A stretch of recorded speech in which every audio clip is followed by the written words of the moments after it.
Hello, I'm Shamsher. Welcome back to my channel Mako English. I'm here to help you master SSC and other competitive exams. Today we are going to discuss the topic preposition phrases. These are the questions raised in SSC exams. Tired I had to keep on walking till the wee hours of the morning. यद्यपि मैं थका हुआ था तभी काम जारी रखा मैंने till the wee hours of the morning, 12 से लेकर 5 बजे का समय जो होता है वी आवर्स कहलाता है, तो मैंने काम जारी रखना पड़ा। तो ये जो जिस तरह के सेंटेंसेज हैं कि चाहे मैं थका हुआ था बावजूद इसके मैंने वी आवर्स में अपने काम को कंटिन्यू रखा, सोने वाले टाइम में काम को जारी रखा, तो यहाँ पर जो इस तरह के कंसेशन को शो करने के लिए, कंट्रास्ट को शो करने के लिए इंग्लिश के में कंसेसिव प्रेपोजिशन का यूज़ किया जाता है। तो कंसेसिव प्रेपोजिशन दाओ ऑल्दो जो हैं वो पहले आती हैं और फिर बाद में उनके जो सेंटेंस आता है, परंतु दो एक ऐसी प्रेपोजिशन है जो कि कंट्रास्ट को शो करते वक्त या एज प्रेपोजिशन दूसरी प्रेपोजिशन है, जब ये कंट्रास्ट को शो करती हैं तब ये जो कॉम्प्लीमेंट है इनसे पहले चला जाता है। प्रेडिकेटिव कॉम्प्लीमेंट जो कि वर्ब के बाद में आना चाहिए, इसकी प्रीपोजिंग हो जाती है, तो ये इस जो प्रेपोजिशन है इससे भी पहले चला जाता है, तो इस कंसेप्ट को प्रीपोजिंग कहा जाता है। तो ये जो टायर्ड के बाद में मेरा दो आएगा, THOUGH दो, टायर्ड दो आई वाज। तो यहाँ पर एक्चुअल में जो मेरा क्लॉज था वो ये था दो आई वाज टायर्ड, परंतु यहाँ से टायर्ड मेरा बाहर निकल गया है और ये पहले चला गया है, इसके बाद में दो आ गया है, tired though I was. I had to keep on working till the wee hours of the morning, मुझे अपने काम को जारी रखना पड़ा। तो ये अब सही सेंटेंस है, टायर्ड दो आई वाज। तो ये कंसेशन को शो करने के लिए हमने सेंटेंस को यूज किया है। दूसरा सेंटेंस जो है वो है a office building comprises 7 floors and a restaurant at the top in an area of 800 square meters। Square metres में 800 स्क्वायर मीटर्स में मेरा जो 7 फ्लोर्स बिल्डिंग के हैं, रेस्टोरेंट है एट द टॉप, वो है जो रेस्टोरेंट है मेरा at the top in an area of 800 square metres. जब हम किसी स्पेस का एरिया बताते हैं जो कि बाद में जस्ट उसके बाद में आता है, जैसे रेस्टोरेंट है उसका एरिया, रेस्टोरेंट है उसका एरिया बताया जा रहा है, तो जो मेरी प्रेपोजिशन है वो विद आती है, with an area of, with and having. With का यहाँ पर मीनिंग हैविंग होता है कि उसका कितना एरिया है, कितने एरिया में वो फैला हुआ है, तो जो सही प्रीपोजिशन है वो विद है। प्रेपोजिशन विद मेरी बिल्कुल सही चॉइस है, with an area of 800 square metres.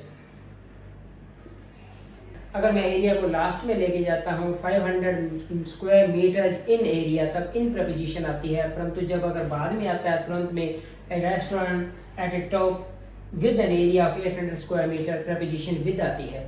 परंतु अगर ये पहले जो जिस प्रेडिकेटिव कॉम्प्लीमेंट से पहले आता है, ये वाला सब्जेक्ट के रूप में काम करता है, बी वर्ब का सब्जेक्ट होता है, कॉपुलर वर्ब का सब्जेक्ट होता है, तब जो इन एरिया है वो लास्ट में चला जाता है, 500 स्क्वायर मीटर्स इन एरिया। तो यहाँ पर जो मेरा एरिया है वो बाद में है और प्रीपोजिशन का कॉम्प्लीमेंट है, an area of, with an area of, तो तब ये प्रीपोजिशन मेरी विद आती है। Freedom fighters labour to the good of the poor enslaved masses. तो फ्रीडम फाइटर्स ने बहुत ज़्यादा यत्न किया टू द गुड, भलाई के लिए, of the poor enslaved masses. तो पर्पस को बताया जा रहा है, किसके लिए लेबर कर रहे हैं, पर्पस है। पर्पस को बताने के लिए मेरी जो प्रेपोजिशन होती है वो टू नहीं होती, फॉर होती है। Freedom fighters laboured for the good of the poor enslaved masses, for आएगा। It was by mistake that Ankit caught Amy's hand, गलती से, एक्सीडेंटली, बाई ए मिस्टेक। यहाँ पर प्रेपोजिशन का मतलब, प्रीपोजिशन फ्रेज पूरी का मतलब है बाई मिस्टेक, का मतलब होता है एक्सीडेंटली, परंतु ये फिक्स फ्रेज है by mistake, by a mistake नहीं आएगा। यद्यपि मिस्टेक काउंट नाउन है, परंतु यदि ये प्रेपोजिशन बाई के बाद में एक्सीडेंटली के सेंस में आती है तो ये बिल्कुल फिक्स इसका पैटर्न है बाई मिस्टेक, ए नहीं आता इसके बीच में, by mistake. It was by mistake that Ankit caught Amy's hand, by mistake. तो जो मेरी सही चॉइस है बाई मिस्टेक आएगा। प्रपोजिशन फ्रेज बाई मिस्टेक है, इसका मतलब है accidentally. He was such a wonderful person in too so many veg.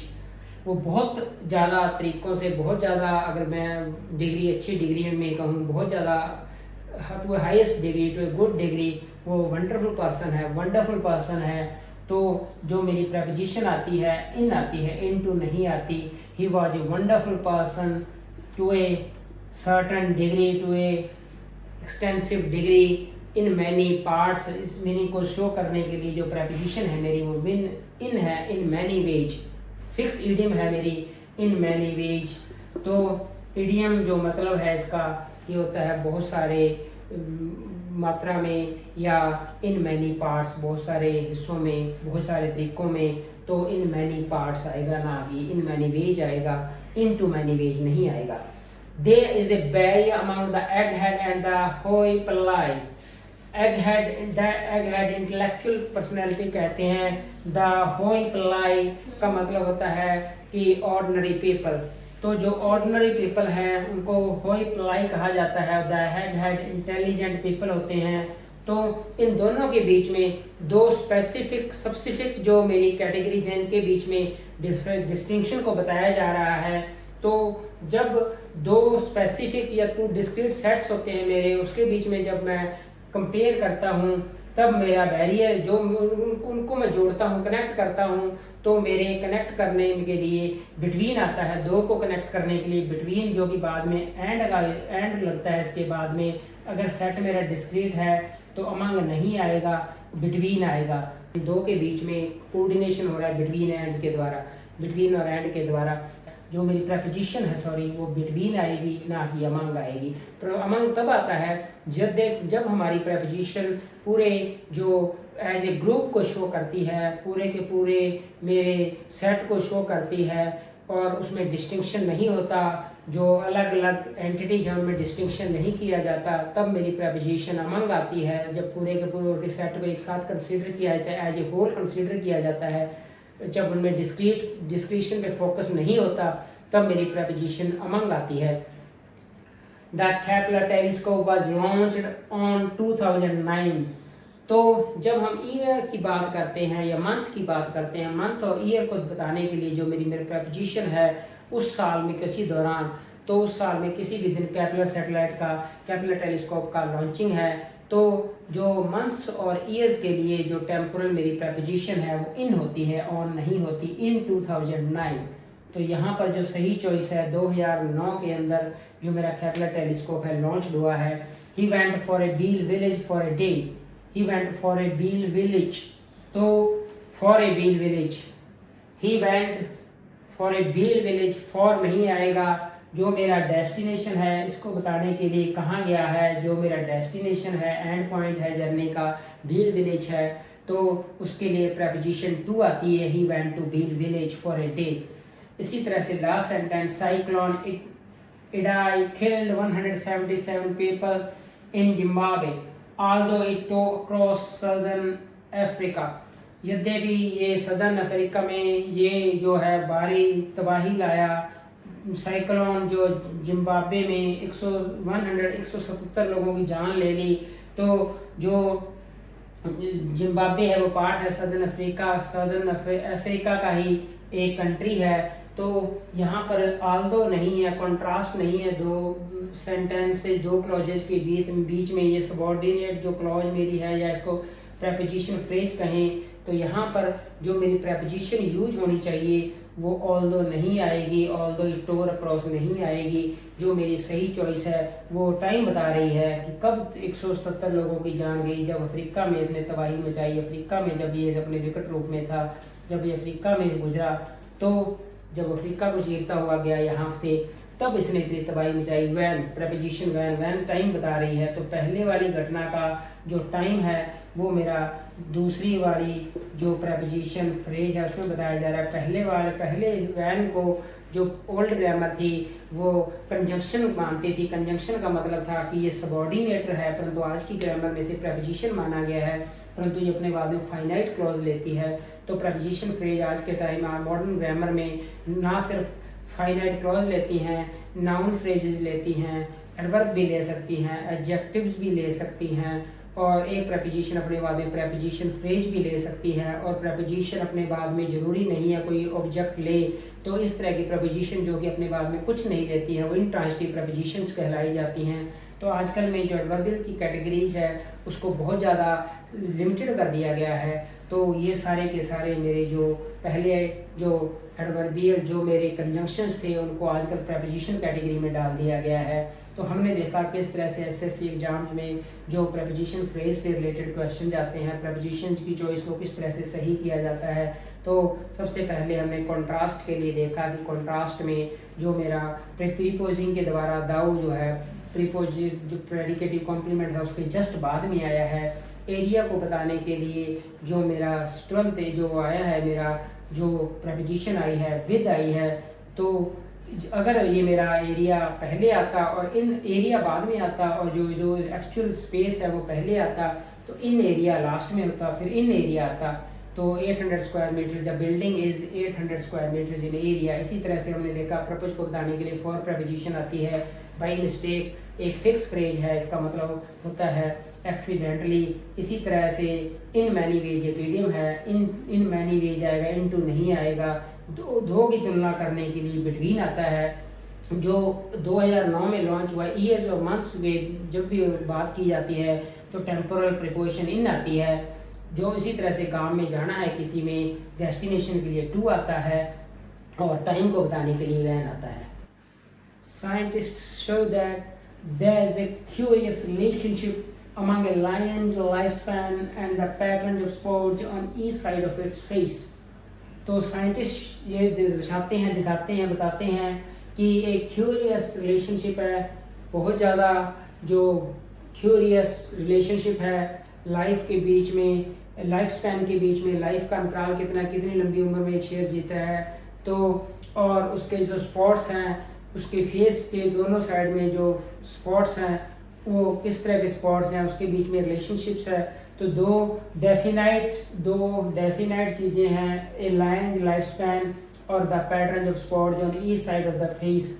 दो डिस्क्रीट मेरे मेंबर्स हैं। जब दो अलग अलग मेंबर स्पेसिफिक मेंबर्स दिए होते हैं तब उनको कोऑर्डिनेट, जब एंड से कोऑर्डिनेट किया जाता है टू स्पेसिफिक सेट्स को डिस्क्रीट सेट्स हो, डिस्क्रीट मेंबर्स हो जब इस तरह से, तब जो मेरी प्रपोजिशन है वो अमंग नहीं आती, बिटवीन आती है। तो दो को जोड़ने के लिए सेट को एक साथ कंसीडर किया जाता है। जब यूनिटी में कंसीडर किया जाता है तब अमंग आता है, और जब उनको अलग अलग पृथकता पर, सेपरेशन पर अलग अलग उनको जब आइडेंटिफाई किया जाता है, अलग अलग जब उनके बीच में अलग अलग लिया जाता है सेट्स को, मेंबर्स को, सेट के मेंबर्स को डिस्क्रीट होता है जब, तब बिटवीन आता है। Karnataka received most of its annual rainfall during the monsoon, whereas Tamil Nadu doesn't get much then, and it has to wait till the advent of north or east monsoon। तो जो कर्नाटका है वो receive करता है annual rainfall, ज़्यादातर उसकी जो annual rainfall है वो बरसात है जो वो मानसून के दौरान होती है। जब कॉन्ट्रास्ट बताया जा रहा है वेयर एज के द्वारा, Tamil Nadu doesn't get much then, Tamil Nadu में तब ज़्यादा नहीं होती है जब रेन, मानसून के दौरान रेन नहीं होती है। It has to wait still the advent of north east monsoon. Still adverb है, अस्पेक्चुअलिटी को बताता है। स्टिल और ऑलरेडी अस्पेक्चुअलिटी को बताते हैं। स्टिल का मतलब होता है कि कोई चीज़ कंटिन्यू है, कोई चीज़ कंटिन्यू है, एडवर्ब है, परंतु यहाँ पर हमें प्रपोजिशन चाहिए। प्रपोजिशन का ऑब्जेक्ट है the advent of north east monsoon. यहाँ पर बताया जा रहा है कि कब तक वेट करना होता है। The end point, the terminal point in the waiting, जो वेटिंग में टर्मिनल पॉइंट है तब तक वेट करना पड़ता है। तो जब टर्मिनल पॉइंट की बात होती है, जब एंड पॉइंट की बात होती है, तब तक की बात होती है। टिल या अनटिल आता है। It has to wait till. अब टिल का जो ऑब्जेक्ट है the advent of north east monsoon, तब मतलब यहाँ तक बरसात नहीं आएगी जब तक नॉर्थ ईस्ट मानसून सक्रिय नहीं हो जाएगा, तब तक बरसात नहीं आएगी। तो नॉर्थ ईस्ट मानसून का सक्रिय होना जो है तब से बरसात का आगमन होता है। तो ये लास्ट पॉइंट है, तब तक बरसात नहीं आने का वेट करना पड़ता है, तब तक टिल। टिल जो एंड पॉइंट है उसको बताता है टर्मिनल पॉइंट को बताता है, एंड पॉइंट को बताता है, तो जो टिल प्रपोजिशन है मेरी सही चॉइस है। ये इनफॉर्मल है, और फॉर्मल की बात की जाए तो अनटिल आता है। टिल या अनटिल फॉर्मल इनफॉर्मल का रिलेशनशिप है। टिल फॉर्मल नहीं है, इनफॉर्मल है, परंतु अनटिल जो है मेरी वो मेरी UNTIL अनटिल है मेरी formal preposition. The bench will also have to say whether the laws are at consonance with the basic tenets of the 1960 Act। तो बेंच को ये भी कहना पड़ेगा, will also have to say whether, कि क्या जो लॉज हैं वो at consonance with जो मेरी के अनुकूल जो मेरी बात होती है के अनुकूल है, इन कॉन्सोनेंस विद जो मेरी इडम है, प्रपोजिशन की इडम है, इन कॉन्सोनेंस विद आता है, इन कॉन्सोनेंस एट नहीं आता, इन कॉन्सोनेंस के अनुकूल के अनुरूप। तो इन कॉन्सोनेंस विद जो सही फ्रेज है, सही इडम है मेरी, इन कॉन्सोनेंस विद है। The people of Orleans while they first saw her in their city though thought she was an angel. उन्होंने सोचा कि वो एक एंजल है, वो एक फरिश्ता है जिन्होंने पहली बार उसे देखा। तो during the time that, duration के लिए वाइल आता है, परंतु particular point in time, at और after the particular point in time duration को बताना होता है, तब मेरा वाइल आता है। At a particular point in time when they saw her in their city thought she was an angel. तो जब एक पर्टिकुलर जो पॉइंट ऑफ टाइम की बात होती है, पॉइंट ऑफ टाइम के लिए मेरा व्हेन आता है, वाइल नहीं आता। वाइल का मतलब ड्यूरेशन को शो करना होता है, इसलिए कंटिन्यूस सेंटेंसेज में ऐसी एक्शन जो कि कंटिन्यू चलते हैं उनकी ड्यूरेशन होती है। ड्यूरेशन के लिए वाइल को शो किया जाता है, वाइल लगाया जाता है। परंतु अगर मैं कहूँ कि इस तरह की इवेंट्स जो कि बताती हैं कि दो इवेंट्स एक साथ चल रही हैं, उसी समय दूसरी इवेंट होती है जिस समय पहली इवेंट होती है, और ड्यूरेशन नहीं है, पॉइंट ऑफ टाइम पर फोकस है, तब मेरा व्हेन आता है, प्रपोजिशन व्हेन आती है। वाई व्हेन और वाइल ओल्ड ग्रामर में इन्हें जो कंजंक्शन माना गया था, ये कंजंक्शन वर्ड थे, परंतु आज की ग्रामर में इन्हें प्रपोजिशन माना गया है, और ये अपने बाद में फाइनाइट क्लॉज ले रहे हैं। यहाँ पर ये फाइनाइट क्लॉज ले रहे हैं। In India, the various practices and norms from bank transactions are laid down by the RBI only। तो आज की जो बहुत सारी प्रैक्टिसेस हैं और नॉर्म्स हैं, नियम कायदे कानून हैं, और जो प्रैक्टिस हैं वो डिसाइड की जाती हैं बैंक के ट्रांजैक्शन को लेकर। बैंक के ट्रांजैक्शन के लिए जो ट्रांजैक्शंस के लिए होते हैं वो RBI डिसाइड करता है। RBI अथॉरिटी है जो डिसाइड करती है। और जो यहाँ पर प्रपोजिशन मैंने फ्रॉम लगा रखी है, परंतु नॉर्म फ्रॉम सोर्स को बताता है।